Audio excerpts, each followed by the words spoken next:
tiene que ser mayor que la suma de los amperes independientes de cada amplificador, ¿verdad? Si ustedes ponen un amplificador de 1000 watts, ¿no? 90 amperes de fusible. Ponen otro amplificador, un clase D de 1000 watts, 90 amperes. Otro de 4 canales, dos fusibles de 20, son 40. Estamos hablando 130 amperes. Y otros consumos que puedan tener por ahí. El fusible principal debería de tener mínimo 130, 140 amperes. Entonces es más grande que cada uno de los equipos en forma individual. Entonces, si mi amplificador de 40 se pone en corto, el fusible de 140 no lo va a proteger. Lo va a proteger o los fusibles que tenga el amplificador de fábrica, que algunos lo traen, ¿verdad? Esos sí son para proteger el amplificador. O en caso de que el amplificador no lo tuviera, los que yo pongo en mi distribuidor de corriente. En mi distribuidor de corriente, cada línea tiene que tener un valor de amperaje adecuado al consumo de los amplificadores que conecto ahí. Entonces, el fusible principal es para proteger la instalación. Y la tercera pregunta, ¿qué distancia lo pongo de la batería? La respuesta es lo más cerca posible. Porque todo tramo de cable que quede entre el poste y el fusible, ese pedazo de cable es el que quedó sin protección, ¿no? Entonces el fusible debe ir lo más cerca. Porque si el impacto en el choque fue de adelante en el auto, ¿no? De frente en el motor, y lo que se queda mordido contra la lámina, contra el metal, es el tramo de cable que está antes del fusible, el fusible no va a actuar y nuevamente eso se puede recalentar y puede producir algo que no debería suceder. Los libros de competencias de sonido desarrollados por YASCA o por USASI, que son las asociaciones que regulan todo esto en cuestiones de normas de seguridad para instalaciones de car audio, dicen que a menos de 18 pulgadas. ¿Ok? De todo modo, 18 pulgadas se me hace un poco largo, ¿no? Pero ellos dicen, bueno, lo máximo que te puedo permitir es que sea 18 pulgadas de distancia del poste positivo. Si está a menos distancia, mucho mejor. Tienes menos probabilidad. Aquí dice un compañero, sabía que son 50 centímetros. Sí, 50 centímetros todavía es menos de 18, ¿no? Es un poquito menos de 15. O por ahí anda, por las 15. Generalmente son 30 centímetros. 30 centímetros, decías tú. Ok. Bueno, al menos yo lo pongo así. Claro, pero ¿cuál es el mensaje? 30, 50, 18. El mensaje es entender cuál es la razón de existir del fusible. Claro, exactamente. Una vez que lo entendemos, entonces la razón de existir es lo más cerca posible. ¿Verdad? Y entonces ya sabemos por qué. ¿Por qué 30 o 50 o 18? Bueno, lo más cerca posible porque ese fusible va a proteger toda nuestra instalación. ¿Quedó claro, compañeros? Muy bien, yo les sigo pasando otros tips. Dice así, estoy leyendo yo un listado. Dice, asegúrese de utilizar el calibre correcto, calibre correcto de cable de cobre, ¿no? Para la instalación. Bueno, también esa es otra de las preguntas. ¿Cuál es el calibre correcto? ¿Cómo sé yo si mi amplificador de 1000 watts o mi amplificador de 2000 o mi amplificador de 4 canales que dice dar 200 por 4, cuál es el calibre correcto? Pues la respuesta hay dos.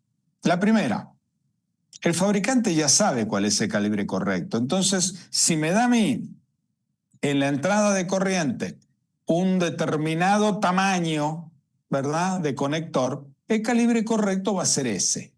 El fabricante de car audio ya sabe que ese amplificador normalmente va a estar a 6 metros de la batería en un carro de tamaño normal y que por lo tanto con un cable de ese calibre y de cobre, entonces tiene garantizada que la resistencia interna que puede tener el cable no es tanta como para producir una caída de voltaje.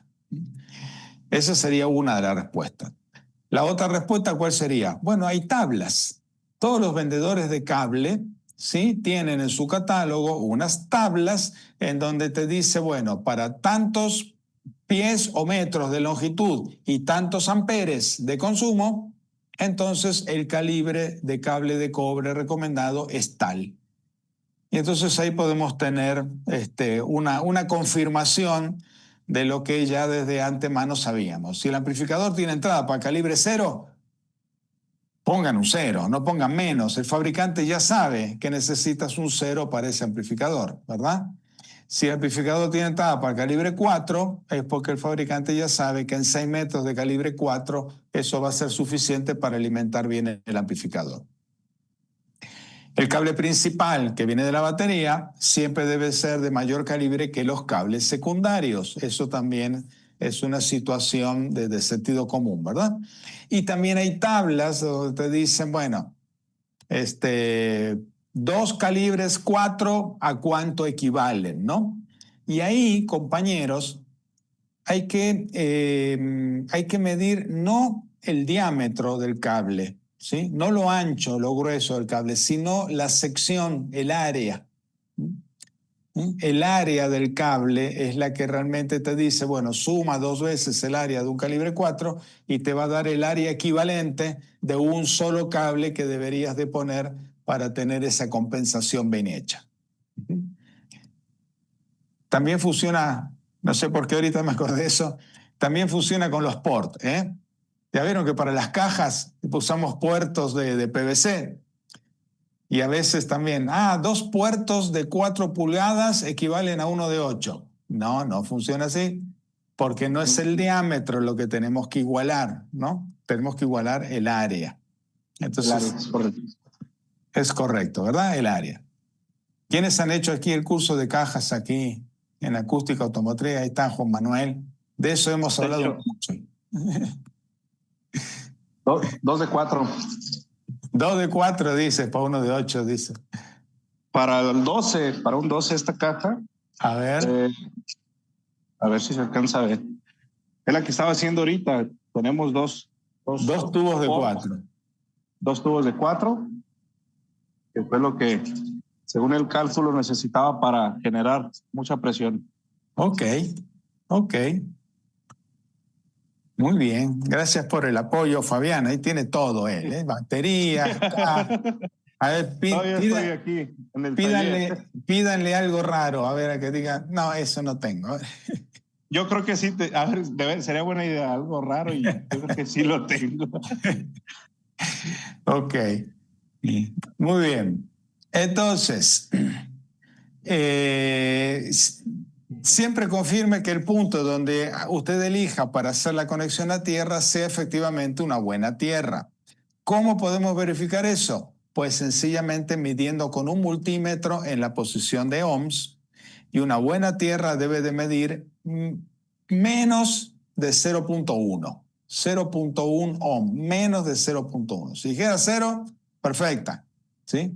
Pero si dice 0.2, 0.3, a ver, revisen por qué. ¿Por qué hay esa diferencia? Porque 0.2, 0.3 ohms ya no está hablando de una tierra física que sea sólida, que sea buena. Entonces también apréndanse ustedes a utilizar los multímetros. ¿Quién tiene multímetro aquí y lo usa? Porque pueden tenerlo, pero guardado, ¿no? Ok. A ver, ¿y cómo hacen antes de medir ohms con el multímetro? ¿Qué es lo que tenemos que hacer antes de ir y medir en el auto? A ver si se acuerdan. Continuidad, profe. Ok. ¿Y qué tenemos que hacer con los cables de yo mientras voy buscando mi multímetro? Ya está.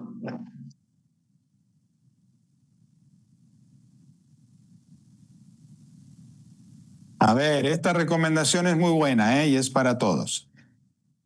Voy a poner mi multímetro en la escala que dice ohms. A ver si lo podemos poner aquí para que todos ustedes lo vean. Ahí creo que se ve bien.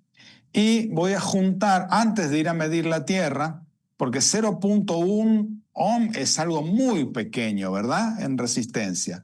Entonces voy a hacer esto. Vamos a juntar las puntas del multímetro, a ver que no sea cosa que ya las puntas tengan 0.1. En este caso dice 0. Esto es lo mejor que les podría pasar. Entonces, ahora sí, cuando vayan a medir ustedes distintos puntos de chasis, lo que diga el multímetro va a ser lo verdadero. Ahora, si cuando hacen esto, el multímetro dice, recién casi se quiso quedar, 0,1 o dice 0,2, bueno, a lo mejor la pila está baja o los cables están un poquito maltratados, pero tomen ese número como referencia. Supongamos que dice 0,2.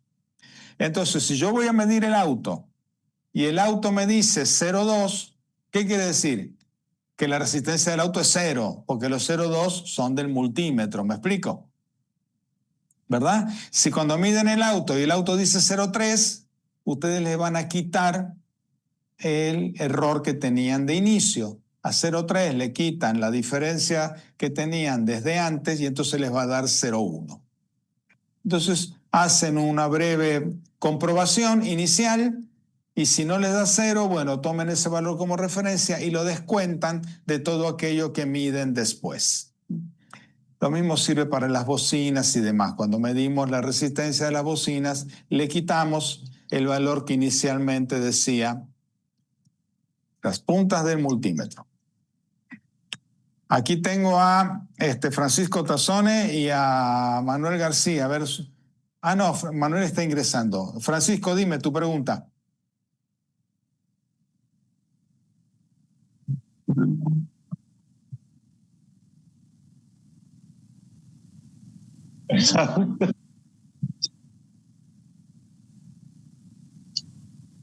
Sí, un falso contacto en el cable del multímetro es un dolor extra. No sabes ni lo que estás midiendo porque toca y no toca, como tú dices. Los cables en buen estado siempre son la mejor recomendación. Te gané, Fabián, saqué mi multímetro. A ver. Yo tengo, porque es un poco viejo, me marca 1. Ándale. Puede ser la pila, a veces sí cuando baja el voltaje de la pila interna empieza a marcar poquito. Yo uso pilas recargables y cada tanto las estoy dando mantenimiento. Y en la carpintería también, ¿verdad? Hay mucho polvo y las conexiones también se ensucian, hay que limpiarlo con más frecuencia, seguro. Muy bien, compañeros. A ver, hablamos de una buena tierra debe de medir menos de 0,1, ¿sí? El tema del cable del remoto.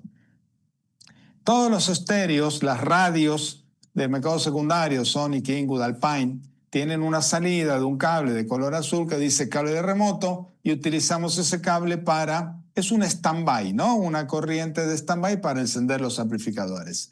Los procesadores de audio también tienen una salida remoto. Muchos adaptadores pasivos de estos alta-baja nos dan la opción de que prenden con la señal al momento de encender la radio y nos ofrecen una salida de remoto. Ok.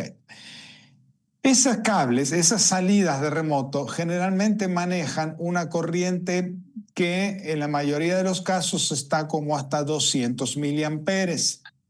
A veces incluso un poquito menos. Hay que leer el manual. ¿Y cuál es el punto? Si nosotros vamos a conectar muchos amplificadores a la misma salida de remoto, 2 amplificadores más un DCP más el epicentro, iba a decir otra cosa, ahorita les hago comentario. Esa corriente de 200 miliamperes puede no ser suficiente, ¿verdad? Puede quedarse corta para prender todos los equipos, entonces siempre es una buena recomendación utilizar un relay, un relevador. El relevador como tal, vamos a hacer lo siguiente. Esa salida de remoto de 200 miliamperes la vamos a usar solo para excitar a la bobina del relay, para que el relay se abre, ¿no? O se cierre. Y la corriente, ahora sí, la salida del relevador que va a prender todos los equipos de mi sistema de sonido, va a tomar una corriente que venga del distribuidor de corriente principal, por ejemplo, ¿no? Entonces ahí vamos a tener disponible todos los amperes que queramos y vamos a poder prender sin ningún problema cualquier tipo de amplificador. Algunos amplificadores yo he visto que si por ejemplo el remoto se cae a 10 voltios por X motivo, el amplificador marca protección. En algunas marcas de algunos amplificadores marca protección y vamos a desconfiar de cualquier cosa menos del remoto, ¿no? Una protección, un corto en la salida, una baja impedancia, vamos a desconfiar de muchas cosas, pero no del remoto. Entonces siempre es bueno utilizar un relevador para poder mejorar la corriente suficiente en caso de que tengamos que prender muchos equipos con una sola salida. Y lo que estaba pensando, que no lo dije, nomás me dio risa, que un día también en una consulta técnica hecha por teléfono con un equipo de muy alta gama que tenía fallas y que estaba como que se prendía y se apagaba y demás, después de haber estado buscando yo por teléfono con la persona, y estuvimos más de un día buscando la falla, me dice, ya descubrí la falla, Inge, ¿qué cree que era? Y le digo, ¿qué? Dime. La alimentación de las luces LED. Y le dije, ¿cómo la alimentación de LED? Sí, teníamos los LED colgados del remoto, ¿no? Dije, no, ¿cómo puede ser? Todo un día pensando dónde podía estar la falla y habían colgado los LED de la salida de remoto. Pues bueno, no cuelguen nada, no alimenten nada de la salida del remoto, ¿no? Siempre quieren alimentar unos LED, pues usen un relevador también. El remoto al relevador y del relay a los LED o a lo que ustedes quieran. Entonces tampoco se les ocurra colgar nada de ahí. 200 miliamperes es solo una corriente pequeña, un stand-by, algo muy bajito como para una corriente de piloto, ¿no? Como para que el amplificador prenda, pero nada más, no es para alimentar ninguna otra cosa. Ok, entonces, a ver, vamos llegando ya al final de las recomendaciones. Esta es buenísima, esta sí que es buenísima. Evite fijar directamente, ¿no? O sea, cuando atornillamos, ¿no? Directamente al chasis nuestros equipos del sistema de sonido. O sea, nuestros amplificadores, nuestro procesador, nuestro DCP, el epicentro, nunca atornillen directamente al chasis nada de nuestro sistema de sonido. Porque el chasis, ¿qué es? Es un ruido de corrientes de todo lo eléctrico del auto en su camino hacia el poste negativo de la batería. Entonces imagínense que tengamos nosotros una conexión entre la parte metálica del disipador del amplificador con el chasis del auto. La parte metálica del DCP con el chasis del auto, ¿no?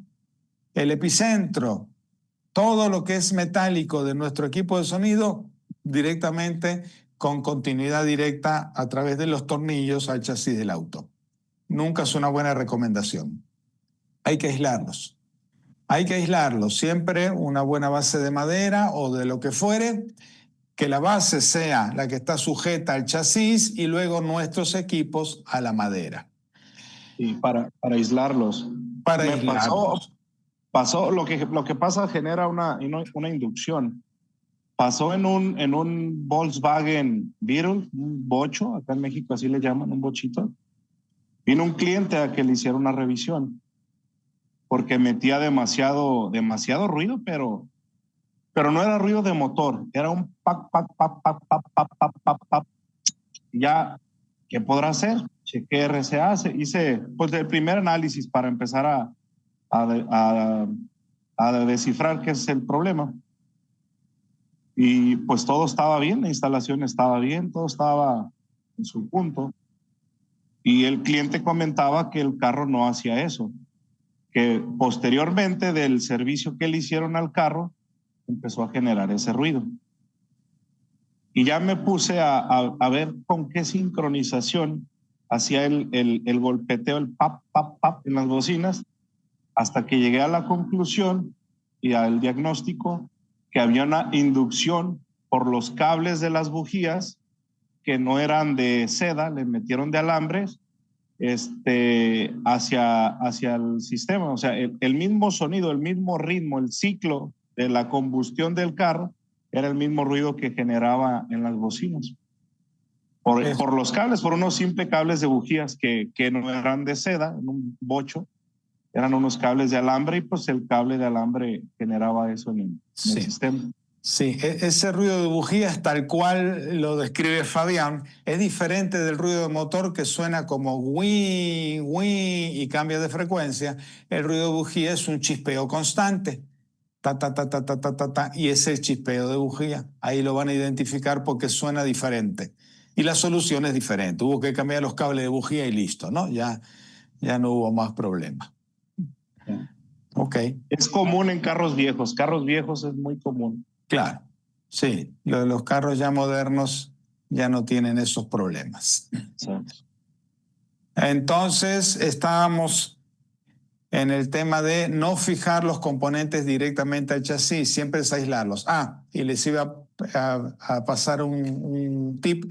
Revisen sus amplificadores, porque muchos fabricantes de car audio ya están poniendo las patitas de sujeción de los amplificadores, ya son de plástico. Ya no son directamente la parte metálica igual que el disipador, porque ya han batallado un poco. Entonces ya optaron por poner patas de plástico, ¿no? Para que si lo atornillan directo al chasis, pues bueno, ya no va a haber continuidad entre el metal del chasis y el metal del disipador, ¿no? Observen a ver cuáles todavía siguen siendo metálicas las patas y cuáles son de plástico. No utilice relojes, pulseras o collares metálicos. A ver, nada en las manos para instalar, sobre todo pulseras metálicas. Cualquier momento podemos inadvertidamente producir un cortocircuito. Una buena precaución de todo instalador, ¿sí? Esta es muy buena. Supongamos que necesitamos desconectar la batería. Por algún motivo tenemos que desconectar la batería. ¿Qué prefieren ustedes? ¿Desconectar el positivo o desconectar el negativo? Primero el negativo. Primero el negativo. Negativo. Es correcto, todos los que dijeron negativo. ¿Por qué? Porque si uno hace un corto al momento de hacerlo con el chasis, pues no va a pasar nada. Y lo mismo al montar la batería, primero se conecta el positivo, porque si usted hace corto con el chasis, pues no va a pasar nada porque la masa todavía no está. ¿Usted hizo el curso con acústica automotriz ya? Porque lo sabe así a la perfección, ¿eh? Ese es el motivo. Cuando utilizamos alguna llave metálica, ¿no?, para aflojar el poste de la batería, si estamos con la llave metálica encima del poste negativo, no va a haber problema de que inadvertidamente, ¿no?, la matraca toque lámina o toque el cofre o toque alguna parte metálica, porque estamos sobre el poste negativo. Entonces evitamos la probabilidad de que se produzca un cortocircuito. Al desconectar, si hay que reemplazar la batería de plano, bueno, al desconectar primero el negativo, y una vez que ya quedó fuera el negativo, ya no hay problema. Quita el positivo y aunque tú toques chasis, no va a haber corto. Y como dijo aquí el compañero, al instalar la batería nueva, hacen el proceso al revés. Primero ponen el positivo y por último el negativo. ¿Se entendió el motivo, el fundamento? ¿Por qué? ¿Ok? Y obviamente, cuando terminen de conectar la batería, no dejen la llave ahí arriba de la batería, ¿no? Se la lleva el cliente. Porque si no la terminamos de amolar, ¿no? Como decimos aquí, ¿no? Ya quedó peor. Ok. Muy bien. Bueno, y la última era esta, ¿no? Nunca deje herramientas metálicas encima de la batería. Muy bien, compañeros. A ver, unos minutos para alguna pregunta o comentario final. Ya vamos iniciando la despedida de este webinar. Veo mucha gente conectada. Nuevamente, les agradezco enormemente. Espero que lo platicado aquí les sirva, que hayan aprendido algo. A los compañeros que tanto han aportado también, muchísimas gracias a todos. Aquí dice el compañero Alonso que llegó tarde. Bueno, Alonso, a los que llegan tarde siempre se pierden el sorteo del procesador. Ya para la próxima... Ya no es RTA. Lamentablemente los que llegan tarde se perdieron el sorteo, pero ya para la próxima lleguen temprano. ¿Se les acabó el RTA en qué? Se acabó, ya no hay más números, ya llegaste tarde, Alonso. Hombre, Alejandro, muchas gracias. Yo estoy aquí conectado desde Villavicencio, Colombia. Qué gusto, Villavicencio. No conozco, no tengo el gusto de conocer en verdad nada de Colombia, pero no faltará oportunidad que los vaya a visitar en algún momento. Ojalá, ahí por medio, el que me pasó el dato fue Jorge Mario. Jorge Mario te pasó el dato. Ah, qué Sí. bueno. Me saludas también a Jorge Mario, un gran amigo también. Sí, Muchas estamos domingo y lunes en capacitación aquí en Villavicencio. Qué bueno, qué bueno. Van a estar con el amigo, ¿cómo se llama? A ver, se me fue el nombre. Ayúdenme. ¿Cómo? Julián. Julián. No sé si venga Julián, no sé. ¿No sabes si va Julián? No sé. Ok. Ya no se me vuelve a olvidar. Julián. Me voy a acordar por Julián Álvarez, el jugador de la selección argentina, que ayer metió el gol y ganamos 1-0 a Chile. Si no se dieron cuenta, soy argentino. Hablo medio raro, pero bueno. Ayer Julián Álvarez metió el gol. O sea que el martes va a perder con Colombia. Ok. Ahorita que estaban hablando del calibre del cable, también hay que estar pendiente del material del conductor, ¿no? Eso es verdad. Cuando dije calibre de cable, creo que dije calibre de cable de cobre, ¿no? Pero bien, compañeros, sí. Obviamente el material del conductor hacia la resistencia, ¿no? Tres cosas intervienen en la resistencia del cable: el calibre, o sea, su sección, lo gordo, la longitud, obviamente, y el material. En esas tres cosas depende de que el cable tenga resistencia o no: calibre, longitud y material. Y pregunta aquí un compañero en el chat, dice que recién va iniciando y quiere aprender de los expertos. Bueno, estás en el lugar equivocado, aquí somos todos principiantes, ¿no?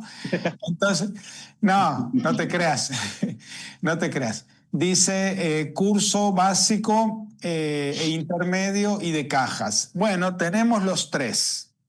Tenemos curso básico introductorio, del cual esto que les acabo de leer es casi que la introducción a ese curso, que si me permiten, y ya que pregunta aquí el compañero, van a decir, no, es un palero, ahí lo pusieron para que pregunte. No sé qué.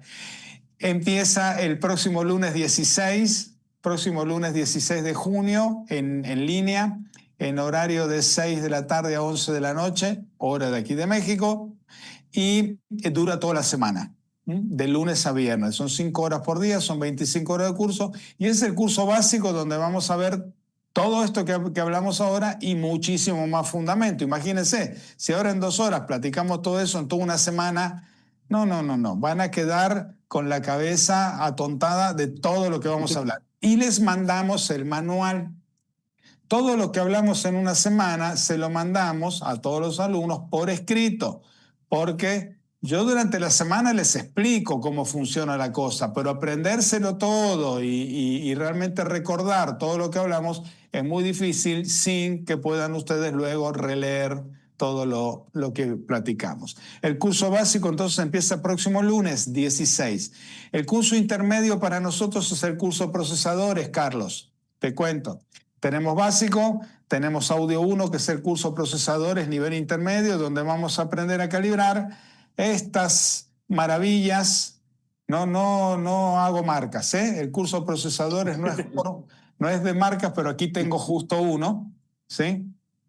El curso de procesadores, donde vamos a aprender a calibrar este tipo de dispositivos electrónicos que hoy por hoy son de una importancia más que urgente. Y el curso de cajas lo vamos a tener, tenemos también la versión en línea, Carlos. Entonces, mira, vas a hacer, ahora ya te vendo el paquete. Ahora, en junio, el curso básico. En julio, el curso de procesadores de audio 1, que por cierto ya lo tenemos en fecha. Y en agosto, el curso de cajas.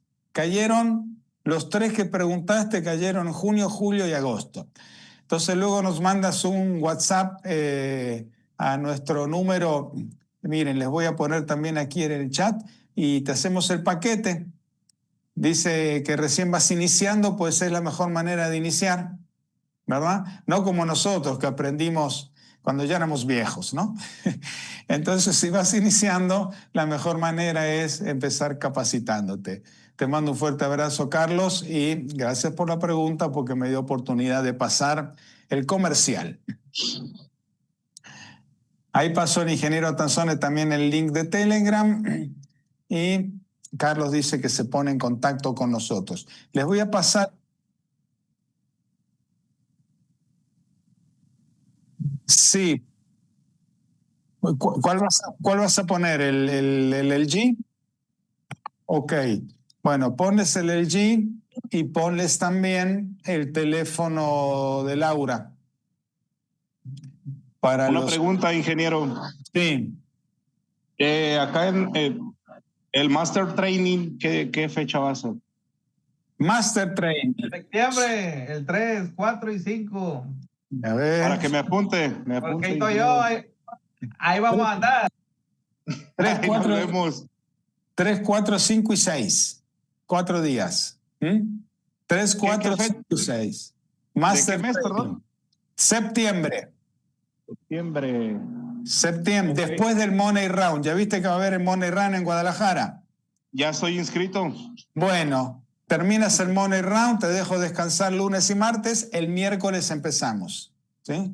Miércoles 3, el miércoles 3 de septiembre, justamente aprovechando ese evento, va a ser el Master Training en Zapotlanejo. Va a ser en Zapotlanejo, ¿eh? ¿Dónde fue el año pasado? Es correcto, donde fue el año pasado. Donde fue el año pasado. Ahí mismo. Entonces les iba a poner el otro ahí Francisco les puso el teléfono, digamos, de la escuela, pero yo les voy a poner otro teléfono para otra comunicación, 904-4188.